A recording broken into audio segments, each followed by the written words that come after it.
Hello world, welcome to Thoughts with an Accent. And here we talk about life in the modern world, how we humans think and behave in today's reality, and why. Hi guys, it has been a minute. By a minute, I mean crazy to think over a year. And I had to stop recording for some time. Lots of things happened.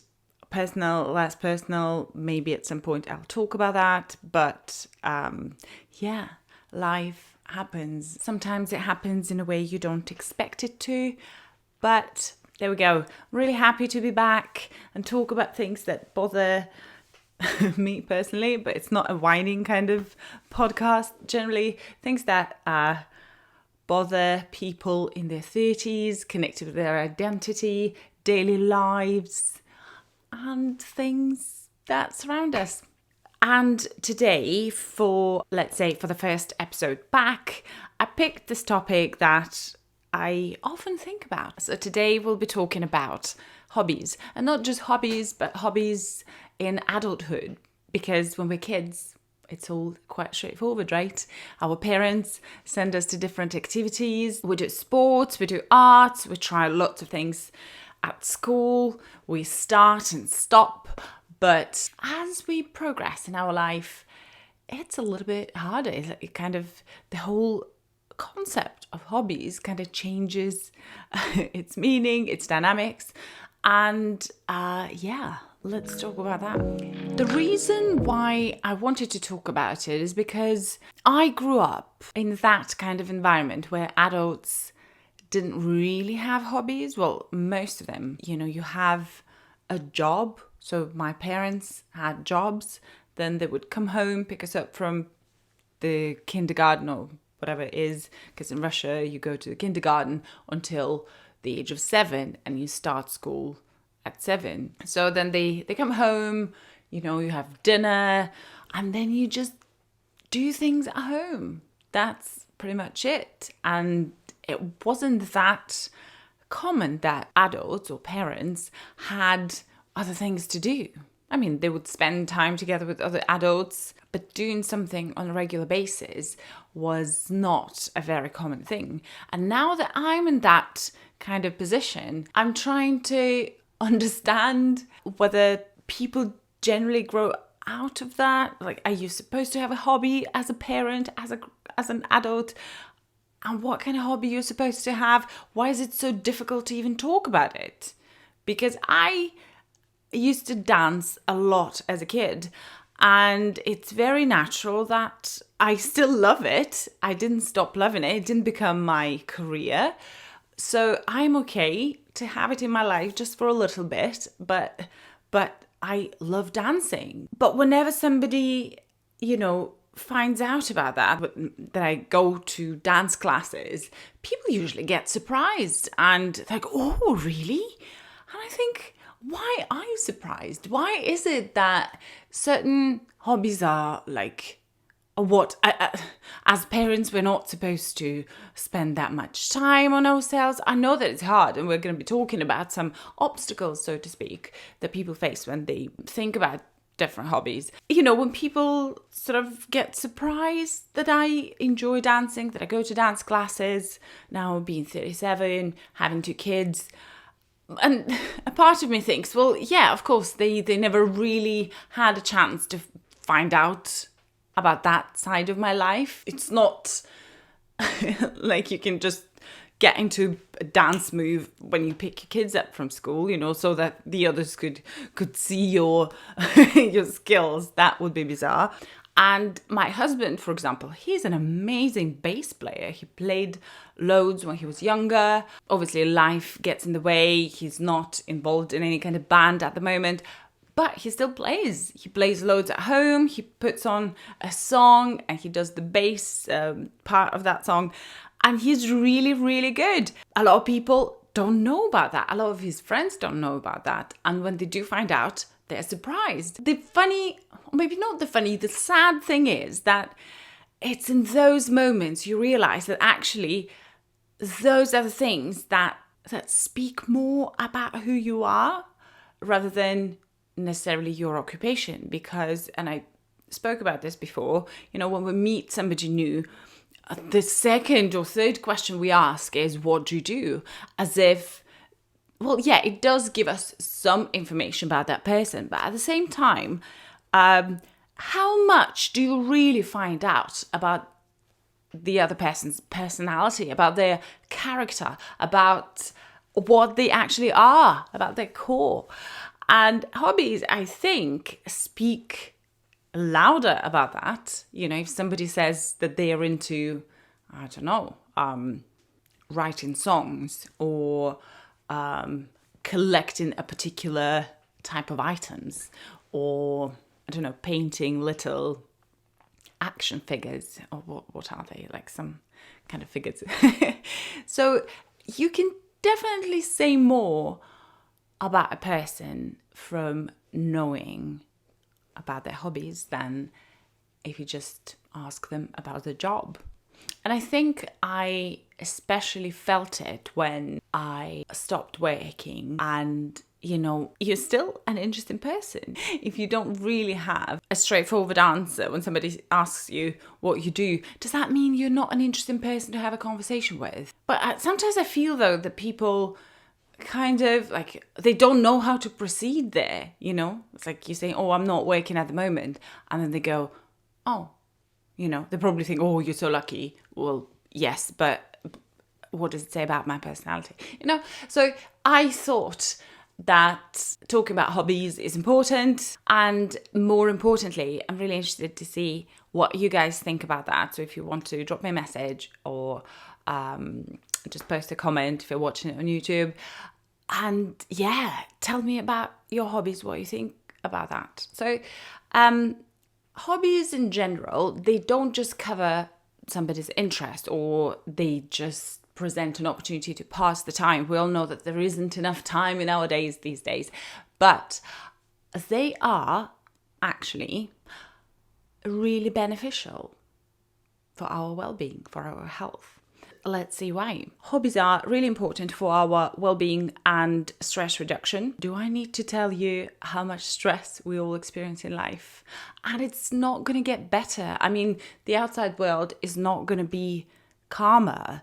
It's down to us to decide what we do with all that external information and all the sources of stimulation that constantly are around. So whether you have a lot of responsibilities, work-related deadlines, it all contributes to that feeling of being overwhelmed. But when you engage in an activity that you enjoy, your brain releases dopamine. And we know that, I think dopamine has become this buzzword in recent years, but it's still true. So even if you sit down for like 20 minutes to draw something or play a bit of an instrument, that can make a big difference in the cortisol levels.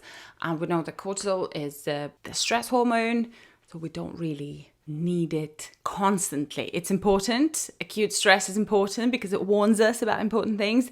But if it becomes chronic, that slowly but surely can ruin us. And I know that, again, it sounds quite cliche because everybody talks about it. Everybody talks about mindfulness, being in the moment. And sometimes we get tired of all that sort of preachy stuff floating around. But there isn't much to add here, if I'm honest. It is beneficial. However you call it, being present, being mindful, when you're focusing on something right here, right now in front of you, and you're not pressured for time, you're not supposed to produce a particular result, then it does ground you. It brings you down. It's really good for mental well-being. The other benefit that it brings is that it helps you connect with people. Now, the whole world can function fully online. Friendships, shopping, different experiences, learning. You can get a degree online. You don't even have to leave your house. So having a hobby that's more sort of physical, maybe it's pottery, maybe it's gardening, maybe it's sports, there is a high chance that you're going to meet somebody else doing the same thing. And humans need humans. That natural need of human connection. It's really important to build meaningful relationships. Well, yeah, we can be surrounded by people a lot, but that meaningful relationship, the feeling that you're not alone, it's beneficial to us as well. And they bring us that feeling of fulfillment, helps strengthen friendships. And we know how hard it can be to meet new people and to make new friends when you're an adult. And I already had a podcast episode about it. I'm going to link it somewhere, or you can just go back and have a look through. Hobbies can also be really beneficial for your brain, for your cognitive abilities. Whenever my friends see a video of me dancing, they're like, oh, you really are giving your brain a workout. And at first, I thought, I don't really feel like I'm doing it, but it's because learning a new choreography isn't a big challenge for me. But I know that for a lot of people, it can be. So engaging yourself in this kind of activity that throws you not just a physical challenge, but also a bit of a mental challenge can really benefit your cognitive abilities. Again, I'm biased here because I have a degree in linguistics and I worked in language teaching for over 10 years. I love learning languages, and I don't even care if like how good I am at a particular language. I just enjoy practicing it and figuring out how things are connected in that language. So that is my mental gym, if you want, for my everyday life. I can't recommend it enough. Get that Duolingo owl in your pocket, or if not, just like a book or whatever way you prefer to learn. Language learning is great for that. It doesn't have to be that though. Even dancing, remembering a sequence of movements can help you get that brain to work in a different way. I know that our brains, your brains, they're working every day. They're working hard. The mental load is something else these days. But yeah, giving yourself something different to think about is a great way to keep your brain on your toes. On its toes. Whose toes? The brain's toes, right? You get what I mean. And moving in general, if your hobby involves physical movement, which a lot of them do, movement is good for mental health. There's obviously a physical benefit as well. Regardless of what you do, chances are that you will be moving around, maybe even without noticing that. You know, sometimes you go for a group walk, like a community walk, or you go, I don't know, do some